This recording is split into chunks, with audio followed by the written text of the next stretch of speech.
Is there such a thing as the best structure, the best governance structure to create value, or is that a relative term? So I would say, there isn't one model that fits all. That's a given. And in fact, value creation can take place in any part of ownership, whether it's a private company owned by a family, or it's a PE owned company, or it's a public company. What is different, what is really interesting is that if in the US, the number of public companies has declined by 50% in the last 20 years, from 8,000 to 4,000.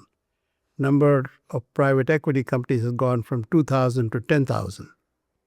And private equity obviously has become a very important force to reckon with.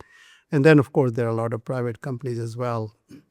I would say, there are different business models, and there are certain sectors of the industry, and there are certain times in the evolution of the business that maybe one model makes more sense than the other.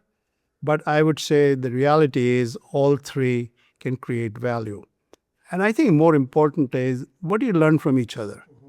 Because their approach to talent management, their approach to compensation, their approach to execution, the role of the board, it is very different. That's for sure. And I think there are things that public companies can learn from PE companies, and vice versa. So I think that is the way to think about it. I don't say there's only one single business model to create long-term value.